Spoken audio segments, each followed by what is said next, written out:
English में doubt दोस्तों तो ज्वाइन कीजिए मुझे। मेरा नाम है यश। मैं रिपेयर करूंगा आपके इंग्लिश के डाउट्स हिंदी में। तो मेरे चैनल को लाइक कीजिए, सब्सक्राइब कीजिए और शेयर कीजिए। तो स्वागत है आपका मेरे यूट्यूब चैनल इंग्लिश वर्कशॉप में।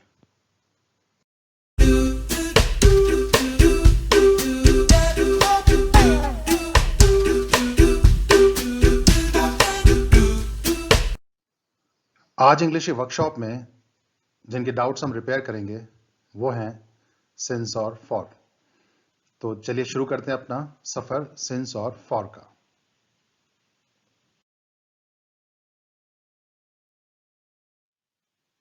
तो सबसे पहले आपके सामने एक टेस्ट। तो ये सिंस और फॉर ये आपको भरने हैं इन सभी सेंटेंस में। तो यहां पर आप पॉज ले सकते हैं और देख सकते हैं सिंस आएगा, फॉर आएगा। एक तो ये टेस्ट है और एक दूसरा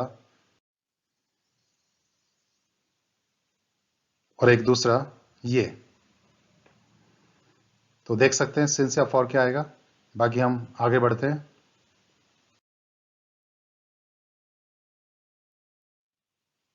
तो सिंस या फॉर, तो पहली बात, इन दोनों में क्या सिमिलैरिटी है, समानता क्या है। ये दोनों के दोनों प्रेपोजिशन है। हिंदी में दोनों को हम से कहते हैं। और डिफरेंस क्या है, सिंस आता है पॉइंट ऑफ टाइम से पहले और फॉर आता है पीरियड ऑफ टाइम से पहले। अभी पॉइंट ऑफ टाइम क्या है और पीरियड ऑफ टाइम क्या है, इन्हीं को डिस्कस करना है। तो सबसे पहले पॉइंट ऑफ टाइम, ये हम जब समय को किसी नाम से पुकारते हैं, कोई नेम देते हैं समय को, तो जो पास्ट में कोई पॉइंट शो करता है, किसी टाइम का पॉइंट, उसे हम पॉइंट ऑफ टाइम कहते हैं। तो हम किस किस को नाम दे सकते हैं। सबसे पहले क्लॉक। क्लॉक में या वॉच में जो बजते हैं उन्हें हमने नाम दिया है, जैसे 7 o'clock, 8 AM, 9 PM, ये आपके पॉइंट ऑफ टाइम है।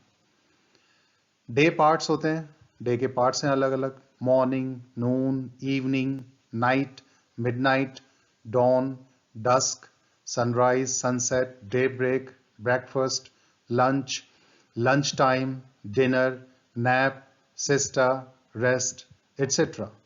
ये एक दिन के पार्ट्स हैं, उनके नाम हैं। तो इसमें डॉन और डस्क जो आए हैं, डॉन का मतलब सुबह का समय होता है, डस्क का मतलब सांझ का समय होता है। फिर उसके बाद डे के हमने नाम दिए हैं, जैसे यस्टरडे, इसमें टुडे या टुमारो कभी नहीं आता। Yesterday, day before yesterday, 2 days ago, that day, those days, etcetera, ये सब आते हैं इसमें। बाकी डे का नाम हो सकता है मंडे, फ्राइडे, ट्यूसडे वगैरह वगैरह, ये सब इसमें आएंगे। डेट हो सकती है 2 March, June 8, 2016, ये सब डेट्स हो सकती हैं। मंथ के नाम हो सकते हैं जनवरी, अक्टूबर, एटसेट्रा। ईयर के नाम हो सकते हैं 2014, 1978। तो ये इन सब के पहले सेंस लगता है। बाकी पॉइंट ऑफ टाइम और भी हैं। ये देखिए, सीजन के नाम हो सकते हैं summer, winter, autumn, spring, monsoon, rainy days, ये नाम है सीजन्स के। फेस्टिवल के नाम है Diwali, Christmas, Eid, etcetera. Stage, life की स्टेजेस होती हैं, उसके नाम हमने दिए हैं childhood, teenage, adulthood, old age, school days, college days, hostel days, 6th class, 7th class, etcetera. Events, घटनाएं घटती हैं जिंदगी में, उनके नाम हैं their marriage, their divorce, my birth, his arrival, her death, party, event, function, meeting, conference, seminar, second world war, ये सब ये नाम है इवेंट्स के, घटनाओं के नाम। उसके बाद ओल्ड टाइम, पुराना समय, जैसे एंशियंट टाइम, एंशियंट टाइम पुराना समय, 18th century, time immemorial, romantic age. तो टाइम इमेमोरियल का अर्थ होता है पुराने समय से, बहुत आदिकाल से। तो लास्ट टाइम जो हुआ है, लास्ट प्लस, जैसे night, Monday, last night, last Monday, last मार्च, लास्ट दिवाली। तो इन सब के पहले भी हम सेंस का इस्तेमाल करते हैं। तो ये थे सारे आपके पॉइंट ऑफ टाइम। उसके तो ये है आपका पीरियड्स क्या क्या बनते हैं। जैसे पीरियड बनाने के लिए तो पहले तो हमें एक काउंटिंग चाहिए, कोई भी गिनती आपकी 1 2 3 4 ये होती है। तो गिनती आपकी दो किस्म की होती है, डेफिनेट या इनडेफिनेट। तो डेफिनेट गिनती उसमें 1 2 3 आता है, इनडेफिनेट में 1 2 3 नहीं आता, मैनी, सम, अ फ्यू ये वगैरह आता है। और इनके बाद second, minute, hour, day, week, month, year, decade, century, कैसे कैसे, जैसे डेफिनेट में a week, 2 years, 5 decades, 3 centuries, 2 nights वगैरह वगैरह।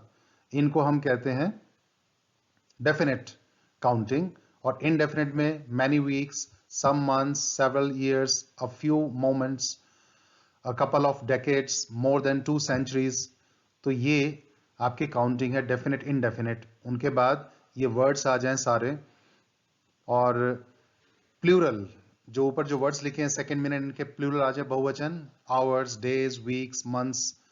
और पीरियड और बनते हैं a long time, so long time, too long, ages, ये आपके पीरियड शो करते हैं। और द प्लस लास्ट या पास्ट लगाकर उसके बाद फिर 1 2 3 कोई काउंटिंग, और फिर वीक या वीक्स, नाइट वगैरह, जैसे the last 2 nights, the last 1 week, कुछ भी कर सकते हैं। तो इन सबके पहले भी हम इन सबके पहले फॉर लगाते हैं। तो ये फॉर पीरियड ऑफ टाइम है सारे। तो इनमें और उनमें आप देख सकते हो बहुत, इनके दिखने में ही बहुत अंतर है, बहुत डिफरेंस है।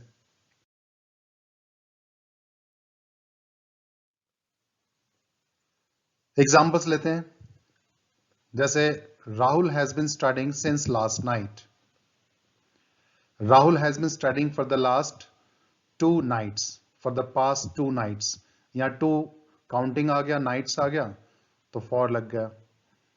उसके बाद देखिए the students have been preparing since last week. तो वीक में कोई गिनती नहीं है, कोई काउंटिंग नहीं है, लेकिन the students have been preparing for the last 1 week. Week से पहले 1 आ गया तो गिनती आ गई, तो फॉर लग गया, पीरियड बन जाता है ये। उसके बाद they have been spreading rumours since last Monday. पिछले मंडे से कोई गिनती नहीं है। They have been spreading rumours for many Mondays. तो मैनी लग गया, इनडेफिनेट काउंटिंग आ गई, मंडेज बहुत सारे हो गए। उसके बाद he has been hungry since last morning. तो कल सुबह से भूखा है, तो कल सुबह कोई इसमें काउंटिंग नहीं है, लेकिन he has been hungry for the past 3 mornings. 3 आपका काउंटिंग आ गया, तो मॉर्निंग से प्लूरल। इसके बाद since when has it been raining outside. Since when का मतलब कब से बारिश हो रही है। और for how long has your brother been working here. For how long, how long के साथ हम फॉर लगाते हैं। और स्पोकन में हम फॉर नहीं भी लगाते, how long has your brother भी कहा जा सकता है। Since what time had the bell been ringing. तो सिंस व्हाट टाइम का मतलब कितने बजे से घंटी बज रही थी। और आगे देखिए, we will wait for you for hardly 10 minutes. मुश्किल से 10 मिनट का वेट करेंगे हम तुम्हारा। तो यहाँ 10 मिनट्स, 10 मिनट्स, 10 आपका काउंटिंग आ गया, मिनट्स आपका प्लूरल आ गया। आगे देखते हैं,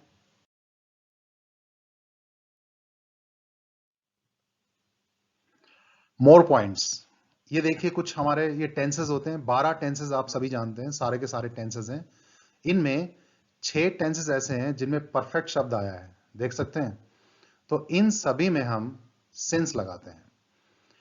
तो इन सभी टेंसेस के अंदर सिंस आता है आपका, लेकिन जो बाकी टेंस है इनडेफिनेट और कंटिन्यूअस, इनमें सिंस नहीं आता। आगे और देखिए, अब इनडेफिनेट भी है इसमें।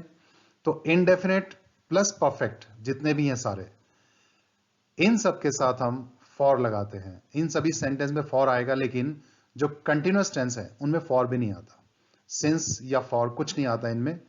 तो इनमें फॉर आता है, और पहले जो डिस्कस की जितनी परफेक्ट टेंस होते हैं सभी में हम सिंस लगाते हैं। ये एक दोनों में डिफरेंस होता है।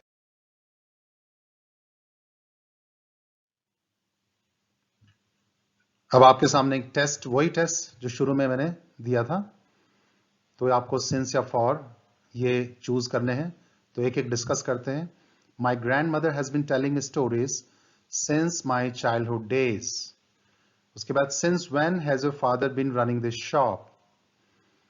उसके बाद The workers have been running the machines for 2 mornings.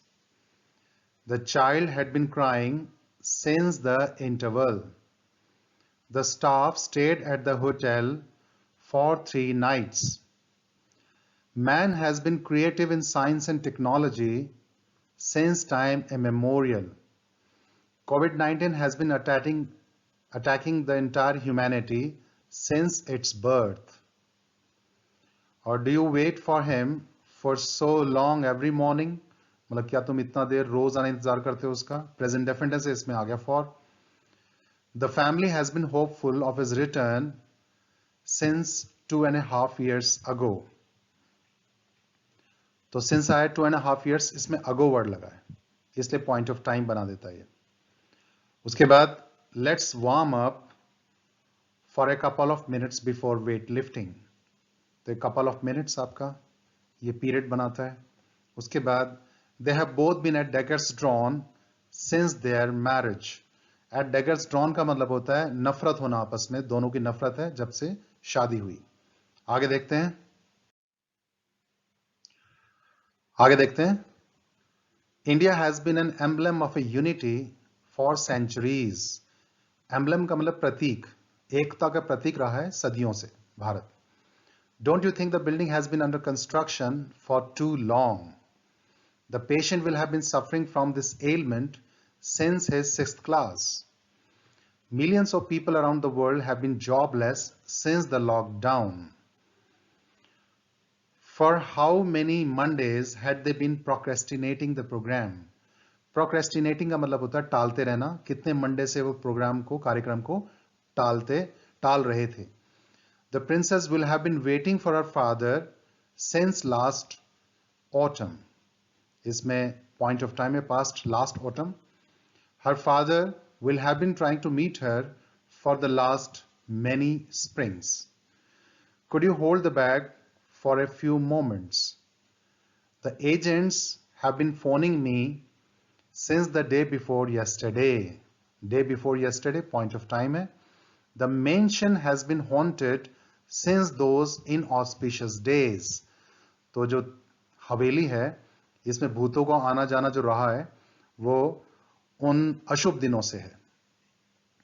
His stomach has been disturbed since breakfast. तो देखा आपने since और for कैसे आए हैं. तो point of time, period of time, इनका हमें ध्यान रखना है.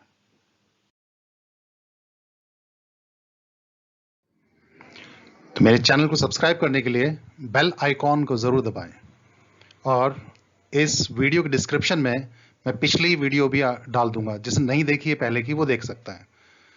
तो एक नए सब्जेक्ट के साथ नई वीडियो में फिर हाजिर होंगे. तब तक के लिए हैव ए नाइस टाइम.